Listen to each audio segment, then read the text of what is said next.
यूहन्ना अध्याय 15 वचन 3 को अगर हम ध्यान दें तो वहां पर लिखा है, वचन के कारण शुद्धता आती है। वचन जब ग्रहण करते हैं, उसे सुनते हैं, तब हमारे अंदर शुद्धता आती है। लिखा है, तुम उस वचन के कारण जो मैंने तुमसे कहा है शुद्ध हो। तो आज वचन ही है जो हमें शुद्ध बनाता है, जो वचन ही है जो हमें ताकतवर बनाता है। इसलिए उसके वचन को किसी भी स्तर पर छोड़ना नहीं है। जहां भी आप रहते हो उसके वचन को महिमा मिले, उसके वचन को महिमा मिले। आमीन। जब आप उसके वचन को महिमा देंगे, वचन आपको महिमा देगा। जिस तरीके से एक स्त्री विश्वास से चंगी हो गई, आमीन। 5 रोटी और 2 मछली जब प्रभु के पास आता है, खाने वाले तो वहां 5000 से अधिक लोग हैं, पर वहां जब रोटी प्रभु के हाथ में आती है तो वो एक बड़ी उम्मीद बन जाती है। आमीन। हमारी उम्मीद टूटनी नहीं चाहिए। ये विश्वास की उम्मीद को कायम रखना है, वचन के साथ अपने आप को लगा के रखना है, वचन के साथ अपने आप को जोड़ के रखना है। हालेलुया।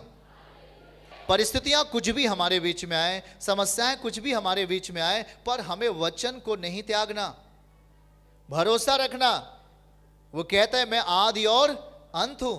वो आदि और अंत है, वो कल की बात जानता है, 10 दिन बाद क्या होगा उसे मालूम है। पर हमें उस आत्मिक परिस्थिति को अपने विश्वास के क्षेत्र से हटाना नहीं, उसे कायम रखना, क्योंकि वो आनंद भी देता है, वो शांति देने वाला प्रभु है। बाइबल कहता है कि वो शांति का परमेश्वर है, वो आनंद देने वाला प्रभु है, वो अद्भुत युक्ति करने वाला परमेश्वर है। इसलिए कभी भी उसके वचन से अपने आप को अलग नहीं करें। उसका वचन है जो हमारी जिंदगी को संभालेगा। इसलिए पहला वचन हमने पढ़ा, एक एक वचन ताया हुआ है और वही हमारा ढाल बन जाता है, वही हमें बचा लेता है हर एक बड़ी मुश्किलात से, समस्याओं से, व्यर्थ खर्चों से, व्यर्थ लड़ाइयों से, झगड़ों से वो हमें बचा लेता है। आमीन। तो क्या उस वचन को अपने अंदर जगह देंगे कि नहीं? उसे अपने अंदर टूटने मत दो, उसे जागृत रखो। परिस्थितियां कुछ भी रहे, उसे अपने अंदर बचा के रखो। यदि वचन आपके अंदर जीवित रहा तो वो आपकी हर परिस्थिति को संभाल लेगा और आशीष देगा। आमीन। Hallelujah, hallelujah. बातों को समझ रहे कि नहीं आप? हालेलुया। चलिए इस बात को हम देखें, वहां पर एक वचन को हम देखेंगे। नीति वचन 28 अध्याय वचन 10 को हम पढ़ेंगे आपके लिए। नीति वचन अध्याय 28 वचन 10 को हमारे साथ पढ़ें।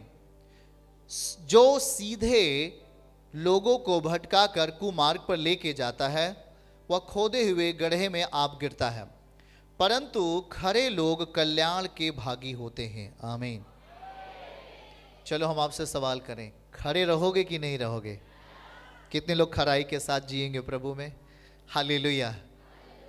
रहेंगे? हालेलुया।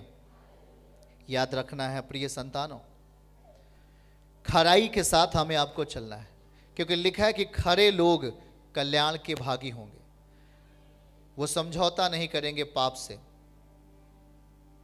वो समझौता नहीं करेंगे नशे से, वो समझौता नहीं करेंगे व्यभिचार से, वो समझौता नहीं करेंगे गुनाह, आस और पाप भरे दुनिया से, पर वो अपने आप को परमेश्वर के वचन के साथ लेकर चलने के लिए अपने आप को तैयार करेंगे।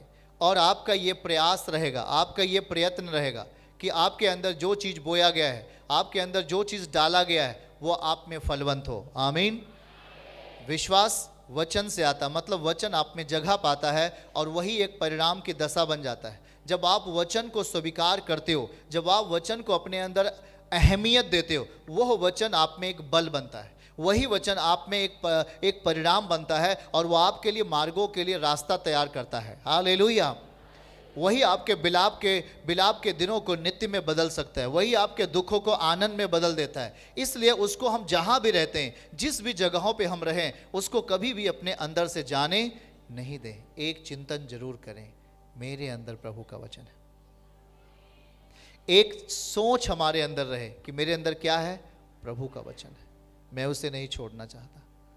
जिसने आपको संभाला, आपके परिवारों को संभाला, आपके दुखों में वो अपना बल दिखाकर आपको ऊंचा स्तर दिया, उसे आप कभी नहीं छोड़ें। वो हमारे स्वभाव में कभी भी बुराई को नहीं आने देगा, क्योंकि वचन पवित्र है, वचन शक्तिशाली है, वो हमारे स्वभाव में पाप को बसने नहीं देगा। यदि हम उसके साथ बने, यदि उसके साथ प्रार्थनाओं में भागी होते हैं, उसके साथ वचनों में भागी होते हैं, तो हमें कभी वो निराशा का शिकार नहीं होने देगा। कमियां जरूर कुछ होती हैं, हर एक के पास कुछ न कुछ, पर वो हमें अपना आनंद देता है। यूहन्ना अध्याय 14 वचन 27 में अगर एक वचन देखें, यीशु पिता कहते हैं, मैं अपनी शांति तुम्हें देता हूं। जैसे संसार शांति देता है वैसे नहीं, संसार जैसे शांति देता है वैसे नहीं, लिखा है कि मैं तुम्हें शांति दिए जाता हूं, अपनी शांति तुम्हें देता हूं। जैसे संसार देता है मैं तुम्हें नहीं देता। तुम्हारा मन ना घबराए और ना डरे। आपका मन ना ही तो घबराए ना ही तो, सुन रहे हैं प्रभु क्या कह रहा है? घबराना नहीं, किसी भी बात के लिए घबराओ नहीं, क्योंकि सर्वशक्तिमान सामर्थ्य रखता है हर कामों को सही करने की। समझ पा रहे हैं आप लोग? वो हर काम कर सकता है कि नहीं? तो कभी उस पर संदेह और शंका नहीं करना। लिखा है तुम्हारा मन ना घबराए, क्योंकि जैसे संसार शांति देता है वैसे मैं नहीं दूंगा, मैं अपनी शांति दिए जाता हूं। जैसे संसार देता है मैं तुम्हें नहीं देता। तुम्हारा मन ना घबराए और ना डरे। हालेलुया। ना ही तो हमारा मन घबराए ना ही तो डरे। अगर मन में घबराहट आती है तो स्तुति गान करना। मन अगर घबराए तो हाथ को उठाकर धन्यवाद देना। जो आपको भजन याद है उस भजन को गीत गाया करना। जब आपके मन में कोई समस्या है तो वचन की ओर ध्यान देना। क्या कह रहा है वो वचन? कहता है तेरा मन ना घबराए और ना डरे। क्या कह रहा है वचन? 14 अध्याय 14 वचन 1 को जाइए। तुम्हारा मन व्याकुल ना हो। हमारा मन व्याकुल ना हो। तुम परमेश्वर पर विश्वास रखते हो तो मुझ पर भी विश्वास। कौन कह रहा है? तुम्हारा मन व्याकुल। तो संसार में जो चीजें अगर आपको डराने के लिए, आपको खतरा देने के लिए, आपको उलझाने के लिए आती, वो आप में व्याकुलता पैदा करती, वो आप में एक डर पैदा करती हैं। कैसा होगा बेटी का विवाह, एक डर संसार की ओर से। कैसा होगा, कैसे होगा, ये हम इस तरह सोचते हैं, ये हम ज़्यादा सोच रहे हैं।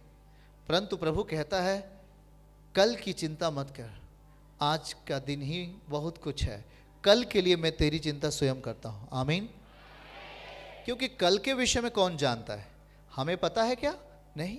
कल के विषय में किसको पता है? उस पर परमेश्वर को, आपके प्रभु को कल के बारे में पता है। तो कल के बारे में हमें, यदि हम इस बात को सोचे कि व्याकुलता आएगी, इस बात को सोचे घबराहट आएगी, तो ये हमारे लिए सही नहीं। पर एक बात जरूर ध्यान दें कि परमेश्वर है जो सब कुछ कर सकता है। आमीन, आमीन। वो सर्वशक्तिमान है जो सब कुछ कर सकते हैं, और वो हमारे लिए भलाई ही करेंगे। हमारे लिए जो कुछ होगा वो सब भलाई होगा, क्योंकि हम उससे प्रेम करते हैं, वो हमें चाहता है, हम उसके वचन को पूरा करते हैं। इसलिए ये मत सोचो कि कोई कुछ हमारे लिए बुराई होगा। जो होगा वो भला होगा, क्योंकि करने वाला तब परमेश्वर होगा। यदि आप ये बात कहोगे कि प्रभु कुछ भी हो जाए मैं तेरे वचन को नहीं छोड़ सकता, प्रभु कुछ भी समस्या आए पर मैं तेरे वचन को पकड़े रहूंगा, उस दशा में हमारे जीवन में जो कुछ होगा, आपके जीवन में जो कुछ भी होता है, वो सब परमेश्वर संभाल लेते हैं। उस दशा में वो संभालेंगे। यदि आपने कहा कि नहीं नहीं नहीं, मुझे कल की चिंता करके रोना है, कल की चिंता करके घबराहट पैदा करना है, कल की चिंता करके व्याकुलता लाना है, ऐसी दशा में प्रभु आपके लिए क्या करेंगे? वो तो कहेंगे तू तो कल की चिंता कर रहा है, तू ही परमेश्वर बन गया। नो, हम उसकी संतानें हैं, हम सारी चिंता उस पर डाल देते हैं। ऐसा वचन में लिखा, अपनी सारी चिंता उस पर डाल दे, क्योंकि उसको तुम्हारा ध्यान है, उसको हमारा ध्यान है। आमीन, हालेलुया। उसको हमारा क्या है? तो क्यों व्याकुलता को जगह दें, क्यों चिंताओं को अपने जीवन में जगह दें। सारी चीजों को, अगर आप, बाइबल कहती है अगर आपके अंदर कुछ व्याकुलता आती है या कुछ चिंताएं आती हैं या कुछ विषय हमारे पास है, तो उन विषयों को लेकर के हमें प्रार्थना में जाना चाहिए। सारी चीजों को प्रार्थना में किसके हाथ में देना चाहिए, बोल के बताइए। सारे विषयों को प्रभु के हाथ में देना चाहिए, परमेश्वर के हाथ में देना चाहिए। और जब आप अपनी सारी चिंताओं को प्रभु के हाथ में देंगे तो वो आपके लिए जो आगामी काम करेगा वो आपके लिए सही होगा, वो आपके लिए मार्ग तैयार करेगा। इसलिए वचन को केवल हम अपने अंदर ही नहीं, परंतु इसे अपने इस दुनिया में रहते हुए भी हम उस वचन को पूरा करने का प्रयास करते हैं। केवल उस वचन को जुबान से ही अंगीकार नहीं करते, परंतु उस वचन को अपने जीवन के लिए हम स्वीकार करके अपने जीवन काल में हम उसे प्रयोग करते हैं। वही तो है एक सच्चा मसीही जो अपने अंदर प्रभु के वचन को लेकर उस पर चलता है, और उसी के लिए प्रभु हमेशा खड़ा होता है। वो कितनी भी दूर क्यों ना चला गया हो, प्रभु उसके अगुवाई करेगा और उसके मार्गों को सही बनाएगा। आमीन, हालेलुया, हालेलुया। इसलिए प्रभु कहता है कि तुम चिंता करके एक घड़ी भी तुम कुछ नहीं बढ़ा सकते, चिंता करके तुम कुछ भी नहीं कर सकते। चिंता करके हम अपने जीवन के लिए एक घड़ी भी आगे नहीं बढ़ा सकते, सिवाय नुकसान के, सिवाय बीमारी के, रोग के। इसलिए हम हर समस्याओं में, जो समस्या इस दुनिया में आती है, हम स्मरण करते हैं प्रभु को। दानियल के ऊपर जो समस्या आई वहाँ प्रभु को स्मरण किया। दाऊद के ऊपर जो समस्या आती है वो प्रभु को याद किया, हर संकट के समय में प्रभु को याद किया और प्रभु ने उसे छुड़ा लिया। आमीन। चर्च की सभी प्रार्थनाओं को और परमेश्वर के दास के द्वारा टीचिंग सुनने के लिए और अपडेट्स को जानने के लिए हमारे इस चैनल को सब्सक्राइब करें और साथ में बेल आइकन को दबाएं, ताकि जब भी लाइव प्रार्थना हो तो सबसे पहले आप देख सकें।